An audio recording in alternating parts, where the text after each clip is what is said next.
तो आज हम पढ़ेंगे मैट्रिक्स। ये आपके लिए बिल्कुल नया टॉपिक है। इसके पहले मैंने आपको डिटरमिनेंट पढ़ाया। मैट्रिक्स पढ़ने से पहले मैं चाहूंगा आप डिटरमिनेंट का पहला 2 लेक्चर जरूर से देख लें, क्योंकि कहीं कहीं मैं इसका यूज करूंगा, रो कॉलम को बहुत फ्रीक्वेंटली यूज करूंगा। Actually what is a matrix? A matrix is a rectangular array.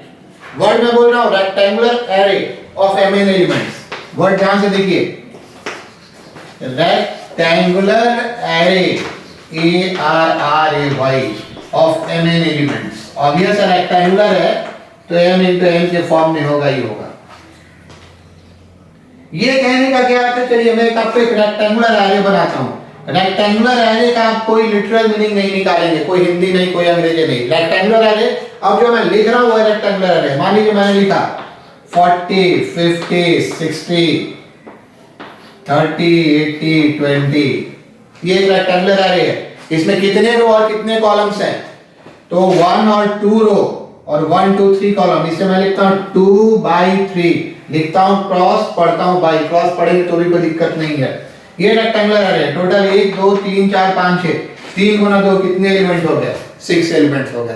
तो rectangular array of mn elements. आप और भी रेक्टेंगुलर एरे लिख सकते हैं। जैसे आप रेक्टेंगुलर एरे मान लीजिए आपने लिखा 25 60, मान लीजिए आपने लिखा 55, फिर आपने लिखा 50, फिर आपने लिखा 75, फिर आपने लिखा 45। ये भी मैंने सेम ऑर्डर का लिखा। फिर आप एक रेक्टेंगुलर अलग भी लिख सकते हैं 30 20 60 80 20 40। ये आपका 2/3 हो गया। नहीं, ये आपका क्या हो गया? ये आपका 3/2 हो गया। तो चलिए रेक्टेंगुलर एरे का क्या एडवांटेज है? Same kind of rectangular array का काफी एडवांटेज है, डिफरेंट काइंड का भी है, पर अभी थोड़ी देर सेम काइंड की बात कर लें। एक्चुअली रेक्टेंगुलर एरे क्यों, इसको अभी थोड़ी देर के लिए छोड़ देते हैं। रेक्टेंगुलर एरे का क्या कोई पूरा वैल्यू होता है? नहीं, नहीं होता है। 2 बेसिक डिफरेंस है मैट्रिक्स और डिटरमिनेंट में। पहला, डिटरमिनेंट आपका स्क्वायर होता है, मैट्रिक्स स्क्वायर हो भी सकता है और स्क्वायर नहीं भी हो सकता है। दूसरा, डिटरमिनेंट का एक वैल्यू होता है, मैट्रिक्स का कोई वैल्यू नहीं होता है। हम आगे पढ़ेंगे स्क्वायर मैट्रिक्स के डिटरमिनेंट का वैल्यू होगा, वैसे ही निकालेंगे। इसलिए मैंने कहा डिटरमिनेंट का पहला 2 लेक्चर देख लीजिए। तो सर ये लिखा हुआ क्या है? तो देखिए, ये आप डेटा के हिसाब से आप कुछ भी मान सकते हैं क्या लिखा हुआ है। जैसे मान लीजिए मैंने मान लिया ये सोप 1 है, ये सोप 2 है, ठीक है। ये सोप में एप्पल्स, बनाना और मैंगो, ये कितने यूनिट बेचे जा रहे हैं? ये मान लीजिए डे 1 का डेटा है, और ये मान लीजिए किसका डेटा है? ये मान लीजिए डे 2 का डेटा है। एप्पल, बनाना, मैंगो। अगर मैं आपसे कहूं कि दोनों दिन मिलाकर पहले दुकान वाले ने कितने एप्पल्स, कितने यूनिट एप्पल्स बेचे, मैं यूनिट मान रहा हूं, केजी, डजन कुछ भी हो सकता है, क्विंटल कुछ भी हो सकता है, कितने यूनिट्स एप्पल बेचे? तो 40 + 25 कितने हो गए? 65।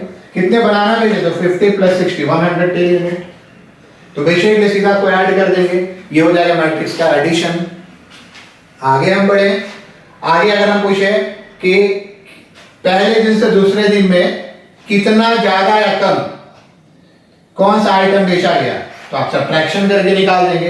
अगर 40 - 25, ये अगर प्लस में आंसर है तो पहले दिन ज्यादा बेचा गया। 50 - 60, अगर माइनस में आंसर है तो पहले दिन कम बेचा गया, दूसरे दिन ज्यादा बेचा गया। तो ये एक रेक्टेंगुलर एरे है, इसका बहुत यूज है। इसका मैं एक और शानदार यूज दिलाता हूं, एक और शानदार यूज दिखाता हूं।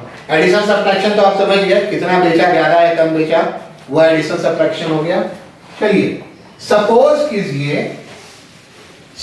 कीजिए हम आपको यहां पे कह रहे हैं कि ₹10 का हमारा प्रॉफिट होता है 1 यूनिट एप्पल बेचने पर। ये पर यूनिट की हम बात कर रहे हैं। ₹20 का होता है बनाना बेचने पर, ₹30 का होता है मैंगो बेचने पर प्रॉफिट। तो शॉपकीपर 1 जो है, पहले वाले शॉपकीपर को पहले दिन कितनी प्रॉफिट हुई?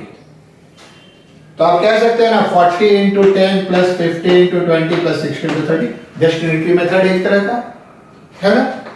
तो ये आपका कितना हो गया? ये आपका हो गया 40 into 10 plus 50 into 20 plus 60 into 30। दूसरे वाले शॉपकीपर को कितना प्रॉफिट हुआ? 30 into 10 plus 80 into 20 plus 20 into 30। किसको ज्यादा प्रॉफिट है, किसको कम प्रॉफिट है, निकाल सकते हैं।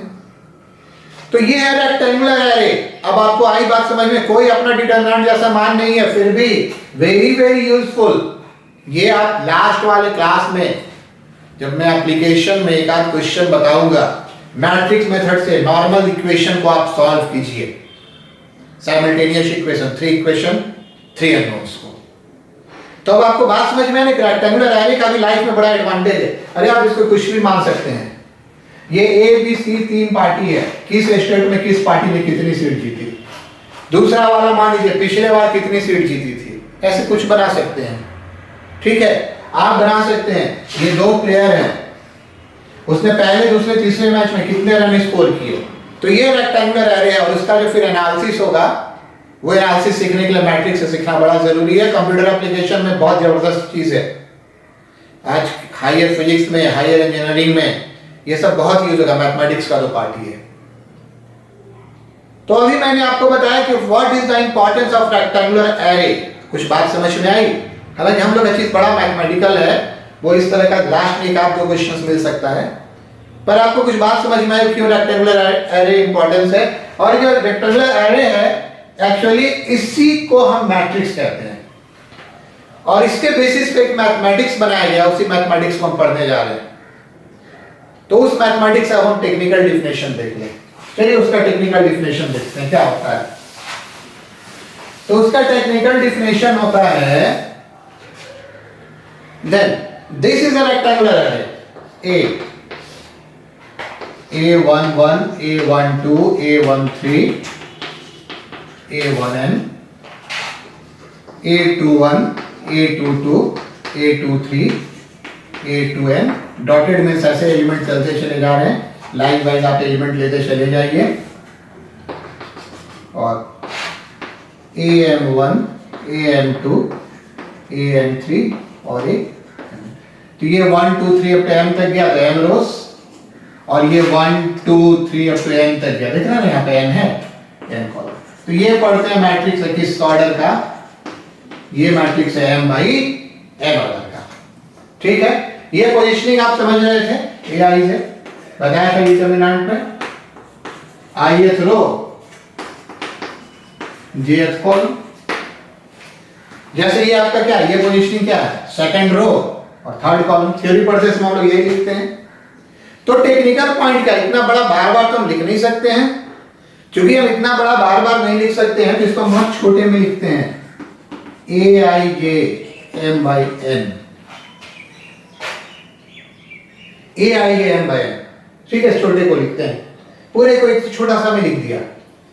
ठीक है, तो 1 1 1 2 1 3 ऐसे इतना n कॉलम्स होने चाहिए और n रोज होने चाहिए।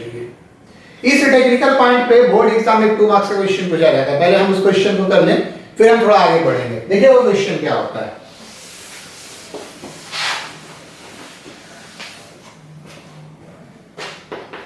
Find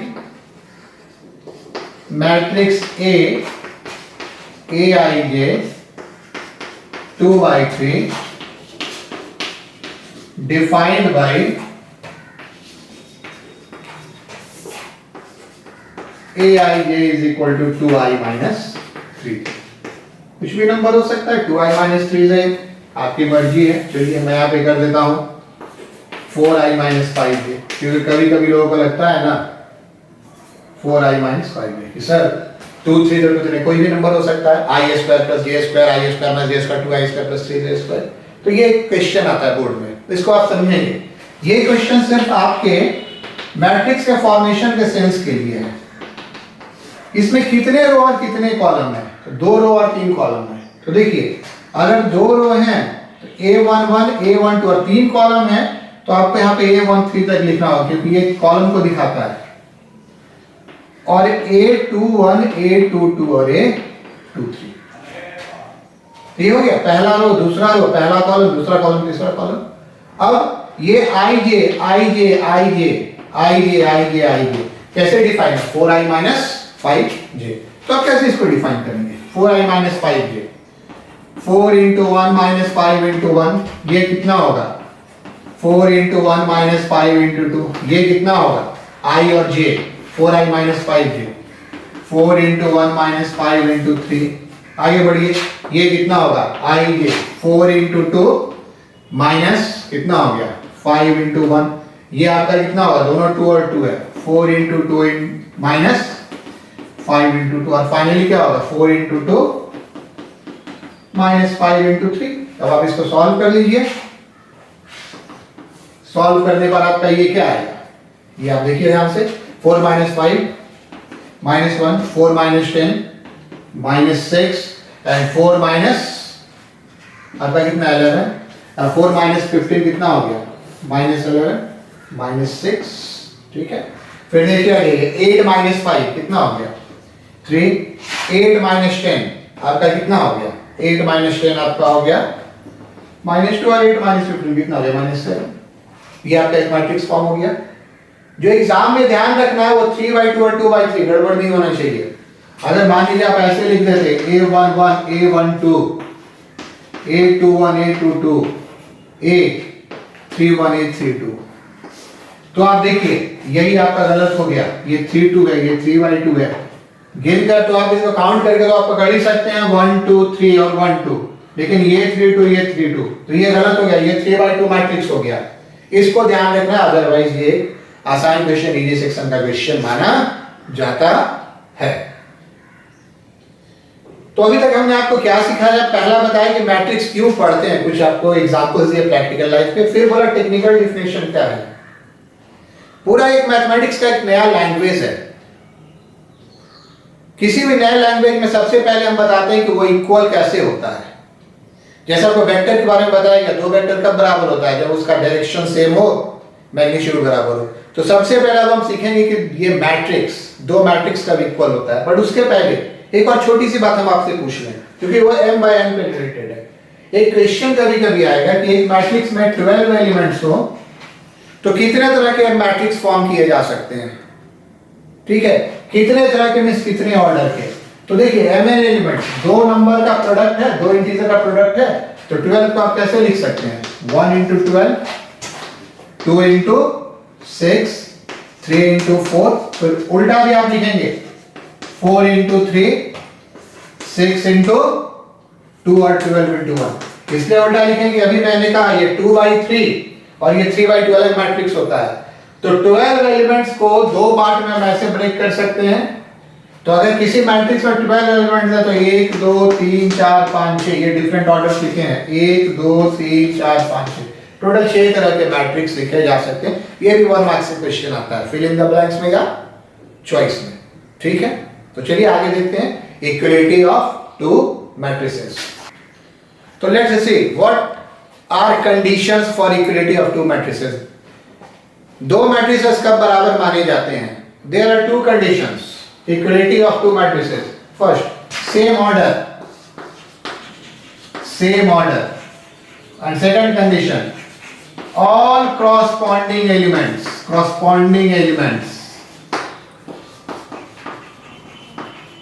are equal.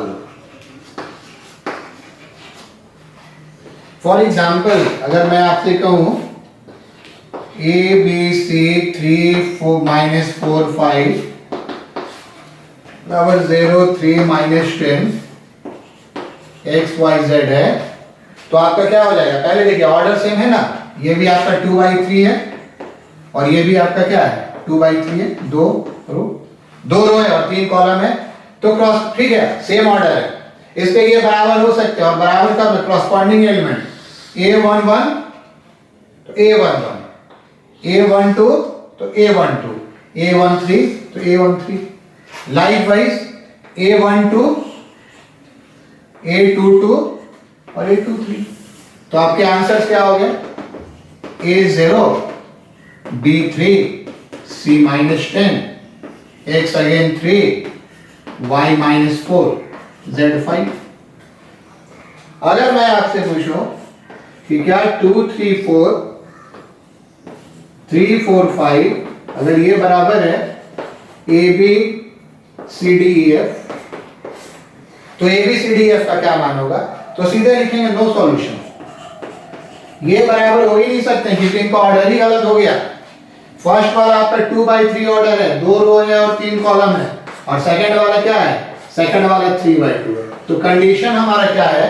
कंडीशन हमारा है कि ऑर्डर सेम होना चाहिए, all corresponding elements are equal. सारे कॉरस्पॉन्डिंग एलिमेंट क्या होने चाहिए? इक्वल होने चाहिए। ये सारा वाला कंडीशन बड़ा इंपॉर्टेंट है। कैसे?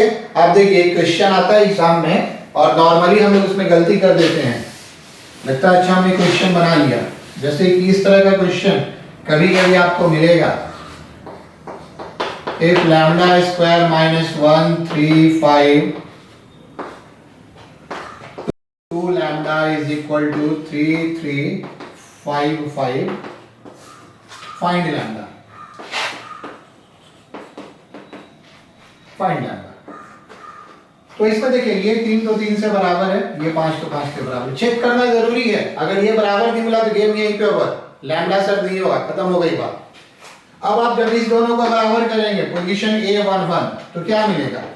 लैम्डा स्क्वायर माइनस 1 3, इससे लैम्डा स्क्वायर फॉर लैम्डा का मान क्या मिलेगा? Plus minus 2। बट ये आंसर होगा या नहीं होगा अभी आपको सिरिटी के साथ नहीं कहा जा सकता है। अभी तक हमने 3 ही चेक किया, ये बराबर और इसको बराबर करके लैम्डा का मान निकालना। बट क्या लैम्डा इज इक्वल टू 2 के लिए ये दोनों बराबर होगा? तो लैम्डा इज इक्वल टू 2 के लिए ये दोनों बराबर नहीं होगा, ठीक है, क्योंकि 2 × 2 4 5 के बराबर नहीं है। और लैम्डा इज इक्वल टू -2 के लिए तो ऑब्वियस नहीं होगा, ये -4 हो गया और 5 हो गया। Therefore these two matrices cannot be equal, नहीं हो सकता है। हम लैम्डा का वैल्यू क्या लिखेंगे? लिखेंगे lambda belongs to 5, 5 means null set. ये आंसर इसका नन ऑफ दीज होता है। हाँ, अगर मैं यहाँ पर 4 देता तो लैम्डा का एक मान 2 हो सकता था पॉसिबल, अगर मैं यहाँ पर -4 देता तो लैम्डा -2 पॉसिबल हो सकता था। तो मैट्रिक्स पर ध्यान रखना है, 3/3 मैट्रिक्स रहेंगे आपका, 2 ही 3 डेटा से जो आंसर ABC का आ जाएगा। मैं ऐसा क्वेश्चन दे रहा हूँ, लेकिन आपको आंसर यस या नो करने से पहले सारे एलिमेंट्स को चेक करना होगा। तो ये मैंने सीखा इक्वलिटी ऑफ मैट्रिसेस। थोड़ा सा आज का क्लास थ्योरेटिकल है। अब मैं आपको थोड़ा टाइप ऑफ मैट्रिसेस बता देता हूं। बहुत तरह के मैट्रिसेस होते हैं, इस नाम को आप एक बार देख लीजिए, इसमें कुछ बहुत ज्यादा यूज होंगे और उस टाइप के बाद मैं इस क्लास को ओवर करूंगा, फिर मैं अगले क्लास में आपको बताऊंगा एडिशन सब्ट्रैक्शन ऑफ मैट्रिसेस। तो type of matrices, types of matrices. सबसे पहला आपका आएगा row matrix. Row matrix having only one row. देखिए जैसे हमने लिखा 1 3 5, इसमें कितने रो हैं? एक ही रो है, कॉलम 1 2 3 है, तो ये आपका हो गया रो मैट्रिक्स। जैसे हमने लिखा 0 0 5 7, इसमें भी एक ही रो है, कॉलम कितने हैं? कॉलम आपके 4 हैं, वो ये 1/4 हो गया। तो रो मैट्रिक्स हम लोग एक्चुअली किसको कहते हैं? रो मैट्रिक्स कहते हैं Aij 1/n, आपका रो फिक्स हो गया। चलिए नंबर 2 पे आते हैं, कॉलम मैट्रिक्स। नाम से ही क्लियर हो गया, सिर्फ एक कॉलम हो, matrix having only one column, 1 3 7, there are 3 rows. ध्यान रखेंगे 1 2 3, पर कॉलम एक ही है, ठीक है। तो इसका आपका नॉर्मल तरीका क्या हो गया? Aij n/1, ठीक है, कॉलम एक ही लिखेंगे। कभी कभी इसे कॉलम वेक्टर वर्ड भी यूज किया जाता है। अगर word use of column vector तो नॉर्मल वेक्टर से कंफ्यूज नहीं करेंगे, हम लोग इसको यूज करते हैं। अब आगे क्लास में ऑटोमेटिकली सीख जाएंगे, बहुत सारी चीजें आगे और सिंप्लीफाइड वे में डिफाइन होती हैं, आप सीख जाएंगे। तो कॉलम मैट्रिक्स और कॉलम वेक्टर देखो, आपको ये बॉक्स देखकर पकड़ लेना। डिटरमिनेंट को 2 लाइन में लिखते हैं, मैट्रिक्स को या तो इस बॉक्स ब्रैकेट में, या तो ये स्क्वायर ब्रैकेट, या तो ये सर्कुलर ब्रैकेट में लिखते हैं। चलिए थर्ड नाम क्या आ जाइए, हॉरिजॉन्टल मैट्रिक्स। हॉरिजॉन्टल मैट्रिक्स, तो देखिए हॉरिजॉन्टल मैट्रिक्स, एक्चुअली मैं एक मैट्रिक्स बना रहा हूं 2 3 4 0 1 5, और साथ में मैं आपको यहां पे और लिखता हूं, बताने में मुझे आसानी होगी, आपको भी समझना बढ़िया लगेगा। Vertical matrix, vertical matrix. अब एक एग्जांपल ऐसे देखिए, सपोज मैंने लिखा 0 4 3 7 5 -1, ये लग रहा है ये स्टेपिंग मोड में है, ये स्टैंडिंग मोड में है, ये हॉरिजॉन्टली प्लेस है, ये वर्टिकली प्लेस है। तो हॉरिजॉन्टल मैट्रिक्स, वर्टिकल मैट्रिक्स, क्या इसका डिफिनेशन होगा? देखिए इसमें आपके 2 रो हैं और इसमें क्या है 3 कॉलम है, इसमें क्या है 3 रो है और क्या है 2 कॉलम है। तो हॉरिजॉन्टल मैट्रिक्स में कॉलम की संख्या ज्यादा होती है, number of column is greater than number of row. और वर्टिकल मैट्रिक्स में आपका क्या होता है, वर्टिकल मैट्रिक्स में number of rows greater than number of columns. बहुत लेस यूज है, हॉरिजॉन्टल मैट्रिक्स और वर्टिकल मैट्रिक्स नहीं के बराबर, शायद आपको कभी नहीं मिले। Next in the line is null matrix or zero matrix, null matrix or zero matrix। all elements of a matrix is zero, ये जीरो मैट्रिक्स है, ये भी जीरो मैट्रिक्स है, ये भी जीरो मैट्रिक्स है, ठीक है, ये भी आपका जीरो मैट्रिक्स है, सारे एलिमेंट जीरो। जीरो मैट्रिक्स को हम ओ से लिखते हैं, किसी को भी आप ओ से लिख सकते हैं। क्या ऑल जीरो मैट्रिसेस बराबर होंगे? तो आंसर है नहीं। क्यों नहीं होंगे? क्योंकि मैट्रिक्स को इक्वल करने का तरीका याद कीजिए। पहले क्या इक्वल होना था, ऑर्डर, ये सब अलग अलग ऑर्डर के हैं, ये 2x2 ऑर्डर का है, ये आपका 1x2 ऑर्डर का है, ये 3x3 ऑर्डर का है, 1x1 का है। तो सारे जीरो मैट्रिक्स हमेशा इक्वल हो, ये कोई जरूरी नहीं है। और जीरो मैट्रिक्स को अपनी क्वेश्चन के सुविधा अनुसार ले लेंगे। आप देखेंगे जीरो मैट्रिक्स, ये टर्म ओ लिखा रहेगा, बाकी जीरो लिखा रहेगा। नेक्स्ट इन टर्म आपका है, नाम क्लियर है, स्क्वायर मैट्रिक्स। देखिए there is a square matrix having same number of column and row, 0 -1 3 1 4 6, ये 3x3 हो गया, 4x4 भी लिख सकता हूं, 1 1 1 1 0 1 3 5 0 -1 0 7 1 1 0 9, ये आपका क्या हो गया 4x4।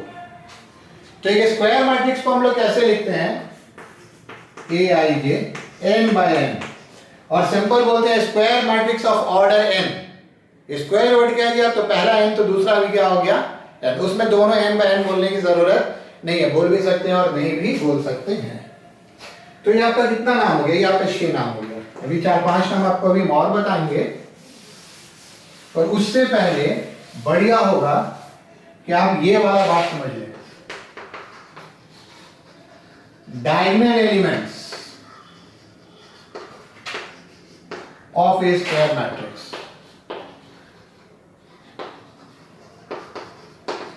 देखिए जब कोई मैट्रिक्स आप लिखते हैं A11 A12 A13, मैं 3x3 से ही ज्यादा एग्जांपल दूंगा, आप उसे आगे भी बढ़ा सकते हैं। A23 A आपका क्या हो गया 31 A32 और A33, तो ये एलिमेंट्स डायगोनल एलिमेंट्स कहलाता है, डायगोनल एलिमेंट्स। आई बात समझ में? देखिए स्क्वायर में 2 डायगोनल होता है, उससे कंफ्यूज नहीं करेंगे। ये डायगोनल एलिमेंट जिसका रो और कॉलम का पोजीशन सेम हो, first row first column, second row second column, third row third column, this is called diagonal elements. This is what called what, this is called diagonal element. तो हम कहते हैं कि AII क्या कहलाता है, डायगोनल एलिमेंट्स। ये हमेशा स्क्वायर मैट्रिक्स नहीं होगा, हमने लिखा था diagonal elements of A square matrix. यहां पे एक और बात है, वो बात आपका क्या है, टर्म +2 लेवल का तो बहुत यूज नहीं होगा, लेकिन मैं आईडी वाले लेक्चर में इसको बहुत फ्रीली यूज करूंगा। ट्रेस, ट्रेस है किसी स्क्वायर मैट्रिक्स का ट्रेस क्या होता है, किसी स्क्वायर मैट्रिक्स का ट्रेस क्या होता है, तो ट्रेस होता है sigma AII, means sum of diagonal elements A11 A22 और A33, ये आपका ट्रेस होता है। जैसे अगर हम इस मैट्रिक्स की बात करें, मान लीजिए मैट्रिक्स P है, तो आपका ट्रेस P सिंपली TRP लिखेंगे, TR फॉर ट्रेस P। कितना होगा, ये आपका होगा 3 - 1 + 6, कितना हो गया 8। अगर इस मैट्रिक्स को हम Q मान लें तो आपका ट्रेस Q कितना होगा 1 + 1। देखिए ये ट्रेस इसको ऐड किया था, यहाँ किसको ऐड करेंगे 1 + 1 + 0 + 9, ये कितना हो जाएगा 11। इंपॉर्टेंस है इसका। चलिए बाकी जो आपको हम अगला 4-5 एग्जांपल देने जा रहे हैं, टाइप देने जा रहे हैं, बाकी जो 4-5 टाइप देने जा रहे हैं वो आपका स्क्वायर मैट्रिसेस का टाइप है, इंप्लाइड हो गया स्क्वायर मैट्रिसेस है। जैसे नंबर 7 में डायगोनल मैट्रिक्स। डायगोनल मैट्रिक्स का एक्चुअली क्या डिफिनेशन है, non diagonal elements 0, non diagonal elements सारे आर 0, जितने भी नॉन डायगोनल एलिमेंट है वो क्या होने चाहिए 0। जैसे हम ऐसे लिखते हैं 2 0 0 0 4 0 0 0 -1, ये हो गया। ये आपके डायगोनल एलिमेंट हैं, सारे नॉन डायगोनल क्या है 0 है। जैसे मैं लिख रहा हूँ 4 0 0 0 0 3 0 0 0 0 5 0 0 0 0 1, ये जितने भी नॉन डायगोनल्स है क्या है 0 है। इसमें से अगर आप किसी एक को 0 बना दें तो भी होगा, कोई फर्क नहीं पड़ता है, एक 0 होगा तो चलेगा। नॉन डायगोनल 0 होना चाहिए, ये कंडीशन है। टेक्निकली ऐसे लिखते हैं A = Aij m/n where Aij = 0 I not = 0 means ये सारा पोजीशन कहलाता है जिसमें I और J बराबर नहीं है, तो ये आपका क्या होना चाहिए, ये आपका हमारा Aij होना चाहिए 0, और डायगोनल एलिमेंट 0 हो सकता है, नहीं भी हो सकता है। इसका एक बड़ा इंपॉर्टेंट भी डिटरमिनेंट्स के साथ कनेक्शन है। आप इसका डिटरमिनेंट निकाल कर देखिए, ये आएगा 2 × 4 × -1। आप इसका डिटरमिनेंट निकाल कर देखिए, इसका डिटरमिनेंट आएगा 4 × 3 × 5 × 0। डायगोनल एलिमेंट्स का डिटरमिनेंट क्या होता है, प्रोडक्ट ऑफ डायगोनल एलिमेंट्स। ठीक है, next in the term scalar matrix, ये भी एक तरह का डायगोनल मैट्रिक्स ही है। K0 0 0 K0 और 0 0 K, इसके डायगोनल एलिमेंट्स इक्वल, बाकी तो 0 हो गए, इसमें क्या हो गया मैं बोल दे रहा हूं डायगोनल एलिमेंट्स 0 इक्वल और 9 डायगोनल एलिमेंट 0। ठीक है, आगे आप देखेंगे, आगे हम इसको ऐसे भी लिखा करेंगे, ये आगे चर्चा होगी सेकंड वाले लेक्चर में। ठीक है, ये आप खुद ब खुद समझ जाएंगे। ये स्केलर मैट्रिक्स हो गया, डायगोनल एलिमेंट से नॉन डायगोनल 0। अगला जो आपका है वो सबसे इंपॉर्टेंट है, ये आपका है यूनिट मैट्रिक्स और आइडेंटिटी मैट्रिक्स।